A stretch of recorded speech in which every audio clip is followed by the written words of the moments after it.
So guys നമ്മുടെ KCET എക്സാമിനകത്ത് കഴിഞ്ഞ വർഷം കൈനറ്റിക് തിയറി എന്ന് പറഞ്ഞ ചാപ്റ്റർ എന്ന് ചോദിച്ചിട്ടുള്ള ഒരു ക്വസ്റ്റ്യനുമായിട്ടാണ് നമ്മൾ ഇന്ന് വന്നിട്ടുള്ളത് കേട്ടോ. ഓക്കെ, ഇപ്പോൾ ക്വസ്റ്റ്യൻ നോക്കിക്കോ. The ratio of molar specific heat capacities of oxygen is, അതായത് ഓക്സിജന്റെ മോളാർ സ്പെസിഫിക് ഹീറ്റ് കപ്പാസിറ്റികൾ തമ്മിലുള്ള റേഷ്യോ കണ്ടുപിടിക്കണം. നമുക്കറിയാം ഹീറ്റ് കപ്പാസിറ്റി നമ്മൾ പഠിച്ചിട്ടുണ്ട്. CP ഉണ്ട്, അതുപോലെ തന്നെ എന്തുണ്ട്, CV ഉണ്ട് അല്ലേ. CP എന്ന് പറഞ്ഞാൽ molar specific heat capacity at constant pressure, CV എന്ന് പറഞ്ഞാൽ അറ്റ് കോൺസ്റ്റന്റ് വോളിയം അല്ലേ. ഇത് രണ്ടും തമ്മിലുള്ള റേഷ്യോ ആണ് നമ്മളോട് ക്വസ്റ്റ്യനകത്ത് എന്ത് ചെയ്യാൻ പറഞ്ഞത്, കണ്ടുപിടിക്കാൻ പറഞ്ഞത്. നമ്മൾ പഠിച്ചിട്ടുണ്ട് അത് തമ്മിലുള്ള റേഷ്യോനെ നമ്മൾ വിളിക്കുന്ന പേരാണ് ഗാമ അല്ലേ. Gamma equal to CP/CV, gamma equal to CP/CV. ഇതാണ് നമുക്ക് എന്ത് ചെയ്യേണ്ടത്, കണ്ടുപിടിക്കേണ്ടത് അല്ലേ. അപ്പോൾ നമ്മൾ ആദ്യം CP കാണണം, പിന്നെ CV കാണണം, അങ്ങനെ കാണൽ ചടങ്ങാണ്. നമ്മൾ അങ്ങനെയൊന്നും ചെയ്യേണ്ട കാര്യമില്ല. ഗാമ കണ്ടുപിടിക്കാൻ വേണ്ടിയിട്ട് നമ്മുടെ കയ്യിൽ ഡയറക്റ്റ് ഒരു ഇക്വേഷൻ ഉണ്ട്, നോക്കിക്കോ. Gamma is equal to 1+2/F. Gamma is equal to 1+2/F. ഈ ഇക്വേഷനിൽ ഡയറക്റ്റ് കൊടുത്തു കഴിഞ്ഞാൽ ഓക്സിജന്റെ അല്ല, ആരെ ചോദിച്ചു കഴിഞ്ഞാൽ നമുക്ക് എന്ത് കണ്ടുപിടിക്കാൻ പറ്റും, മോളാർ സ്പെസിഫിക് ഹീറ്റ് കപ്പാസിറ്റികൾ തമ്മിലുള്ള റേഷ്യോ കണ്ടുപിടിക്കാൻ പറ്റും, അഥവാ CP/CV എന്ത് ചെയ്യാൻ പറ്റും, കണ്ടുപിടിക്കാൻ പറ്റും. ഇപ്പോൾ ഒരു പ്രശ്നം എന്താ വെച്ച് കഴിഞ്ഞാൽ ഇതിൽ F എന്താണെന്ന് അറിയണം. നിങ്ങൾ മനസ്സിലാക്കേണ്ട കാര്യം F ആണ് ഡിഗ്രീസ് ഓഫ് ഫ്രീഡം. F ആണ് ഡിഗ്രീസ് ഓഫ് ഫ്രീഡം. നമ്മൾ പഠിച്ചിട്ടുണ്ട് അല്ലേ, കൈനറ്റിക് തിയറിയിൽ നമ്മൾ പഠിച്ചിട്ടുള്ള ഒരു ടോപ്പിക്കാണ് ഡിഗ്രീസ് ഓഫ് ഫ്രീഡം. അപ്പോൾ ഓക്സിജന്റെ ഡിഗ്രീസ് ഓഫ് ഫ്രീഡം എന്താണ് എന്ന് അറിയാന്നുണ്ടെങ്കിൽ ഇതിന്റെ ആൻസർ നമുക്ക് എന്ത് ചെയ്യാൻ പറ്റും, വളരെ പെട്ടെന്ന് എന്ത് ചെയ്യാൻ പറ്റും, കണ്ടുപിടിക്കാൻ പറ്റും. നിങ്ങൾ മനസ്സിലാക്കേണ്ട കാര്യം, ഓക്സിജൻ നമ്മൾ ഒരിക്കലും O എന്നുള്ള രീതിയിൽ നമ്മൾ എവിടെയും കണ്ടിട്ടില്ല. ഉണ്ടോ? O ഒറ്റക്ക് നിൽക്കുന്നതായിട്ട് നമ്മൾ എവിടെയെങ്കിലും കണ്ടിട്ടുണ്ടോ? കണ്ടിട്ടില്ല.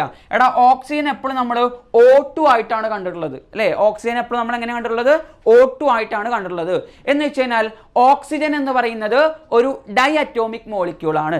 ഓക്സിജൻ എന്ന് പറയുന്നത് എന്താണ്, ഒരു ഡൈ അറ്റോമിക് മോളിക്യൂൾ ആണ്, അല്ലെങ്കിൽ ഒരു ഡൈ അറ്റോമിക് ഗ്യാസ് ആണ്. അങ്ങനെ ഒരു ഡൈ അറ്റോമിക് ഗ്യാസ് എടുത്തു കഴിഞ്ഞാൽ അതിന്റെ ഡിഗ്രീസ് ഓഫ് ഫ്രീഡം എന്ന് പറയുന്നത് 5 ആണ്. നമ്മൾ കൈനറ്റിക് തിയറിയിൽ പഠിച്ചിട്ടുണ്ട് അല്ലേ. അതിന്റെ ഡിഗ്രീസ് ഓഫ് ഫ്രീഡം എന്ന് പറയുന്നത് എത്രയാണ്, 5 ആണ്.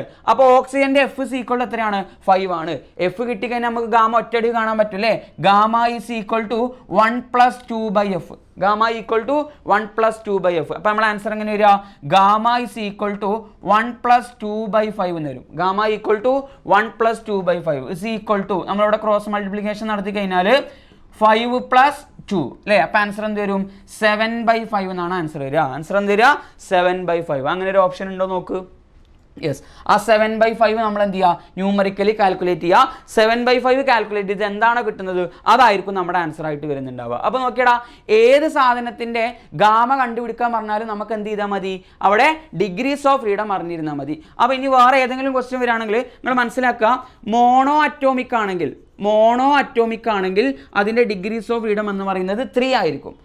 ഡൈ അറ്റോമിക് ആണെങ്കിൽ അതിന്റെ ഡിഗ്രീസ് ഓഫ് ഫ്രീഡം എന്ന് പറയുന്നത് 5 ആയിരിക്കും. ഇനി ക്വസ്റ്റ്യനകത്ത് പറയാണ് അറ്റ് ഹൈ ടെമ്പറേച്ചർ എന്ന് പറയുകയാണെന്നുണ്ടെങ്കിൽ അവിടെ നമ്മൾ വൈബ്രേഷണൽ ഡിഗ്രീസ് ഓഫ് ഫ്രീഡം കൂടെ കൺസിഡർ ചെയ്യേണ്ടി വരും. അപ്പോൾ അവിടെ എന്ത് വരും, ഒരു +2 കൂടെ വരും. അപ്പോൾ മോണോ അറ്റോമിക് ആണ് ചോദിച്ചതെന്നുണ്ടെങ്കിൽ നമ്മൾ അവിടെ ഡിഗ്രീസ് ഓഫ് ഫ്രീഡം ആയിട്ട് എടുക്കേണ്ടത് 3 ആണ്. ഡൈ അറ്റോമിക്, ഓക്സിജനെ പോലെ ഡൈ അറ്റോമിക് ആണ് ചോദിച്ചതെന്നുണ്ടെങ്കിൽ നമ്മൾ ഡിഗ്രീസ് ഓഫ് ഫ്രീഡം 5 ആണ് എടുക്കേണ്ടത്. ഇനി വൈബ്രേഷണൽ മോഡും കൂടെ കൺസിഡർ ചെയ്യുകയാണെങ്കിൽ 5+2 അഥവാ അവിടെ എന്ത് വരും, 7 എന്ന് വരും. ഓക്കെ, അപ്പോൾ നമ്മളെ ക്വസ്റ്റ്യനകത്ത് വൈബ്രേഷണൽ മോഡിനെ കുറിച്ച് ഒന്നും ഡിസ്കസ് ചെയ്യാത്തതുകൊണ്ടാണ് നമ്മൾ എന്ത് എടുക്കാത്തത്, 2 എടുക്കാത്തത്. അതുകൊണ്ടാണ് ഓക്സിജന്റെ കേസിൽ നമ്മൾ F ഈക്വൽ ടു എന്തെടുത്തത്, 5 എടുത്തത്. അപ്പോൾ ഇനി മോണോ ചോദിച്ചാലും ഡൈ ചോദിച്ചാലും പോളി ചോദിച്ചാലും ഏത് ചോദിച്ചാലും അതിന്റെ ഡിഗ്രീസ് ഓഫ് ഫ്രീഡം അറിയാമെന്നുണ്ടെങ്കിൽ ഗാമ നമുക്ക് എന്ത് ചെയ്യാൻ പറ്റും, വളരെ പെട്ടെന്ന് കണ്ടുപിടിക്കാൻ പറ്റും, 1+2/F എന്ന് പറയുന്ന ഫോർമുല യൂസ് ചെയ്തിട്ട്. ഓക്കെ, അപ്പോൾ കൈനറ്റിക് തിയറി എന്നുള്ള കൂടുതൽ ക്വസ്റ്റ്യൻസ് നമുക്ക് എന്ത് ചെയ്യാം, ഗ്രൂപ്പിൽ ഡിസ്കസ് ചെയ്യാം. Okay, thank you.